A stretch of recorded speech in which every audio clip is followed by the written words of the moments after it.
In today's episode, we are going to be creating some spooktacularly sweet Halloween projects using scrap wood. I hope you enjoy.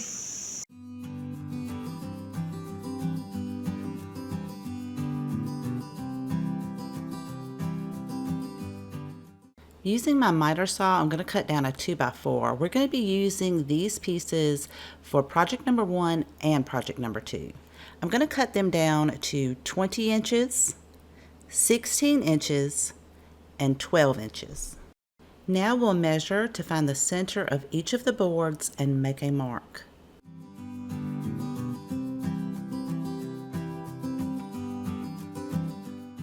Measure 2 inches below the mark that you just made and make another line. We'll do that for all 3 boards.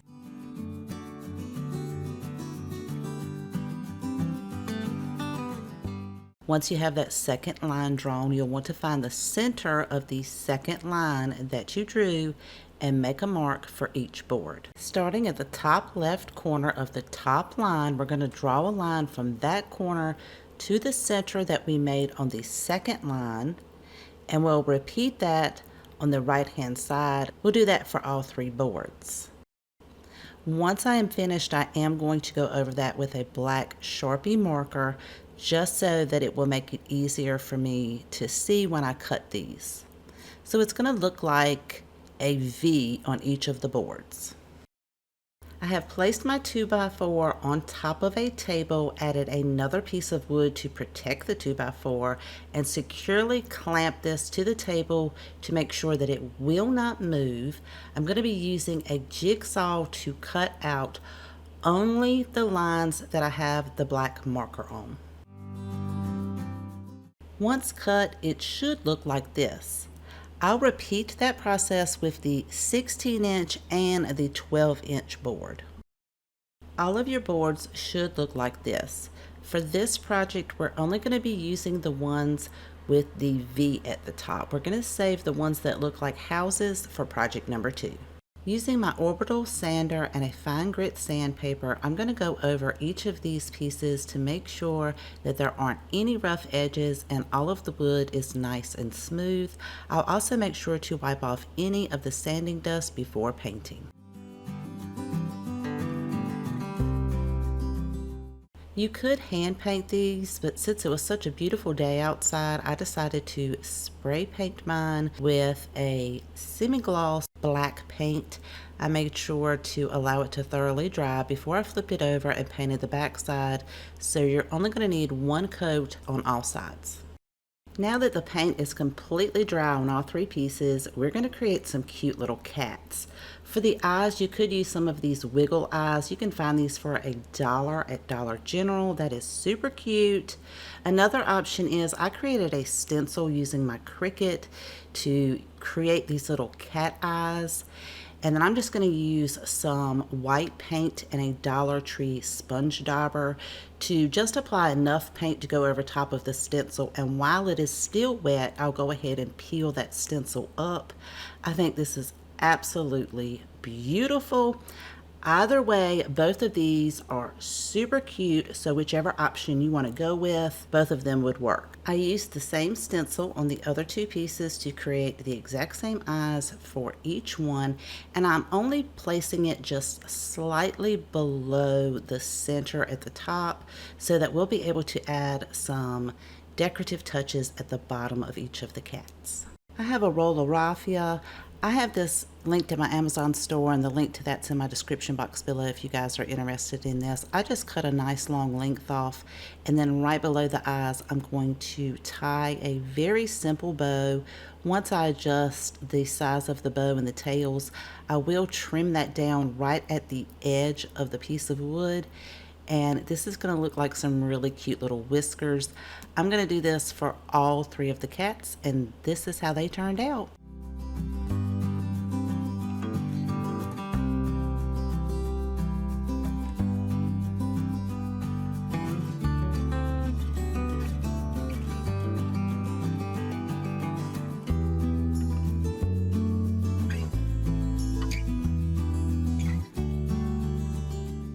Using the other parts of the wood pieces that we cut from project number 1 that look like little houses, we're going to go over each one of these with a fine grit sandpaper to make sure they're nice and smooth and you don't get any splinters.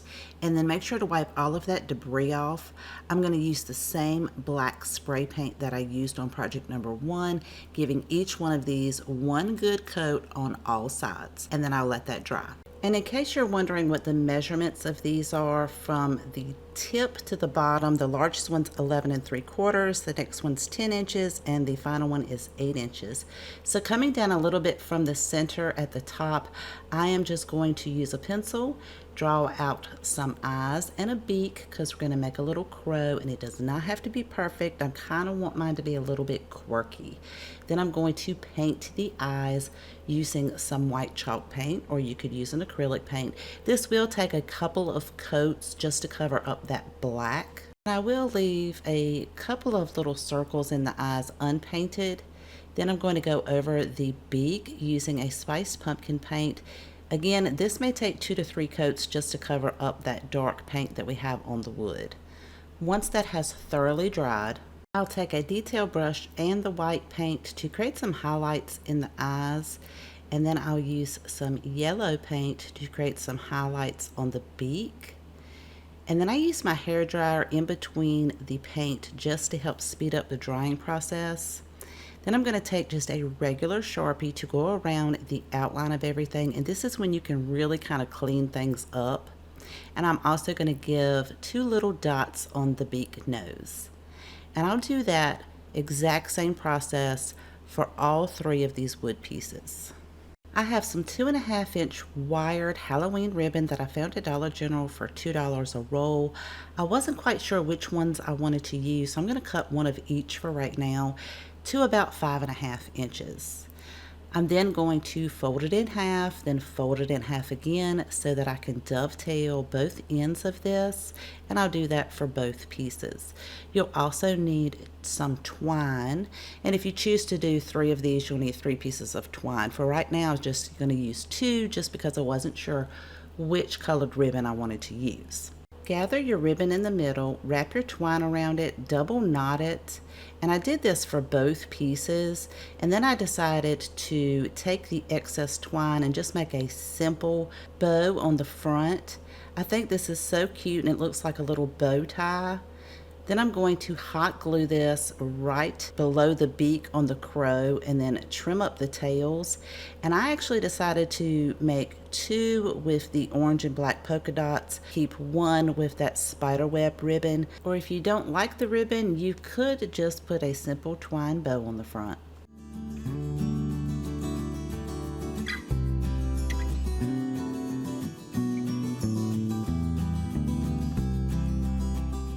For this project, I'm using a 4x4. I'm going to cut this down to 10 inches and 8 inches.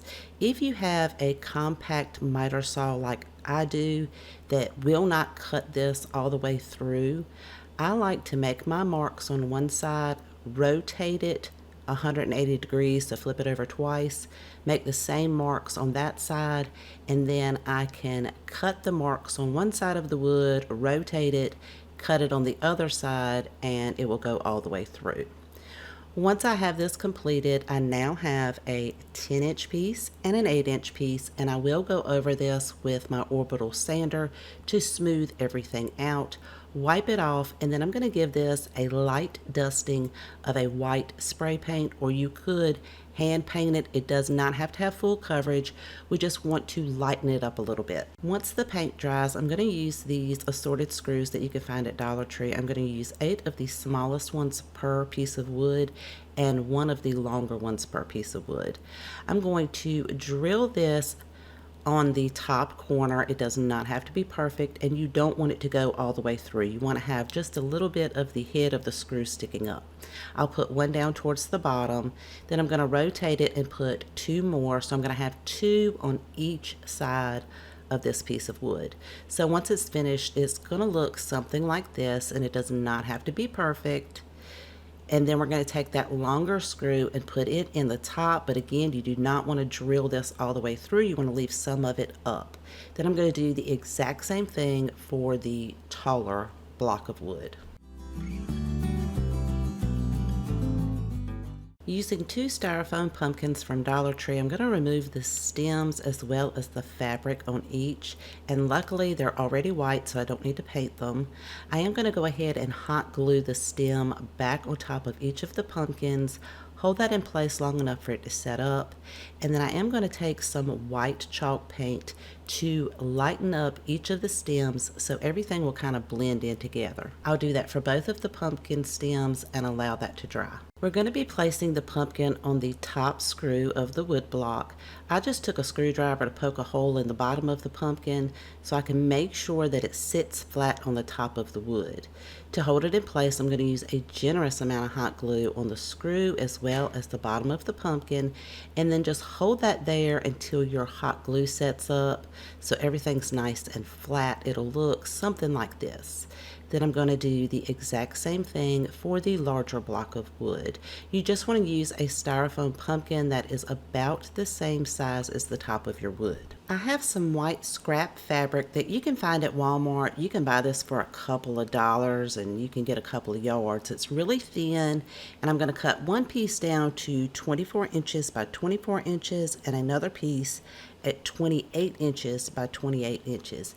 And I am not trying to cut it straight. I kind of want it a little bit ragged on the edges. Using some orange plaid ribbon from Dollar Tree, I am going to make a very simple bow. I will make 2 of these and dovetail each ends of the bow just to give it a nice finished look.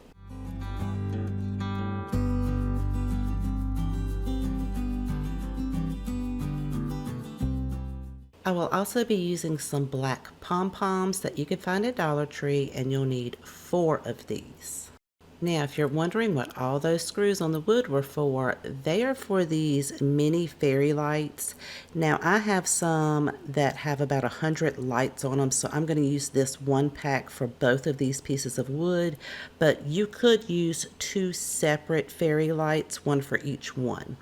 We're going to be wrapping this around the screws to kind of hold it in place, and also going over top of the pumpkin, around the stem, just trying to get as many fairy lights on each piece of wood and pumpkin as possible.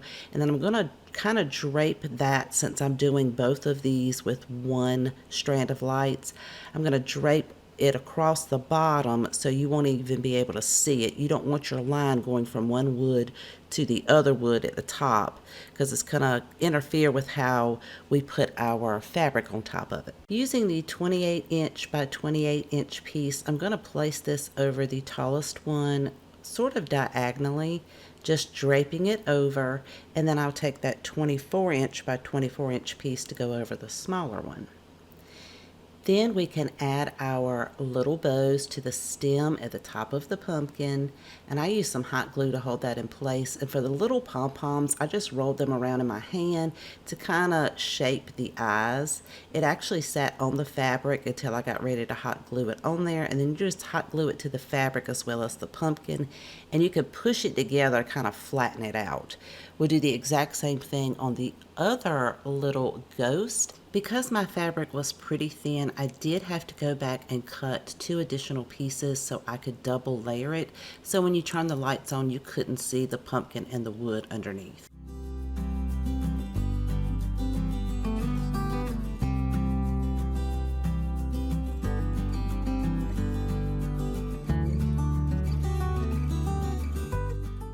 For this project, I'm using a scrap piece of decking board. I'm going to measure from the bottom up about 6 inches, and then I'm going to find the center and make a mark.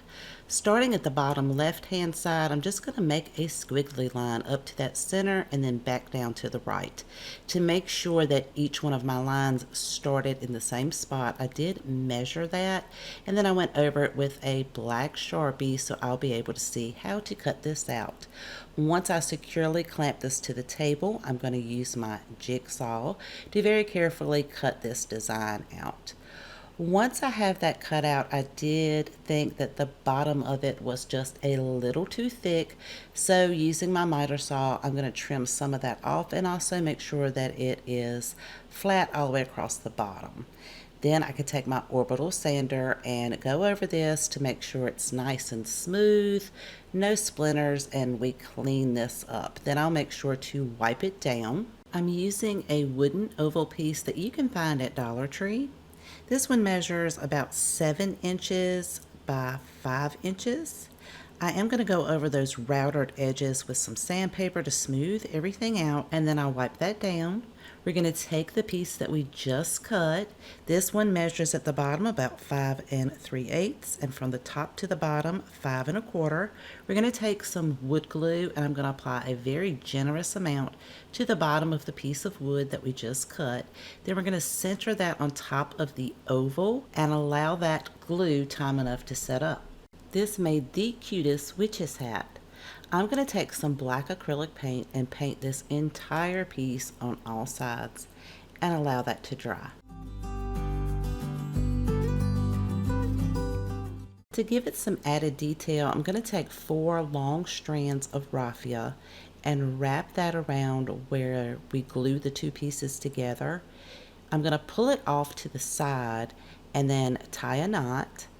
And then I'll pull that right-hand side of the raffia over to the left-hand side so everything's on one side. Then I'll go back and trim everything up in all different lengths.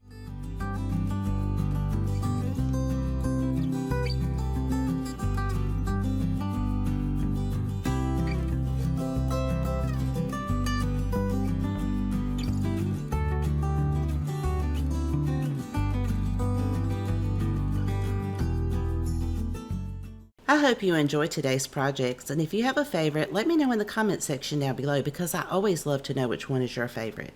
If you haven't subscribed already, I would love you to click that subscribe button right below the video. Thank you so much for spending time with me today. Please take care, and I will see you guys next time.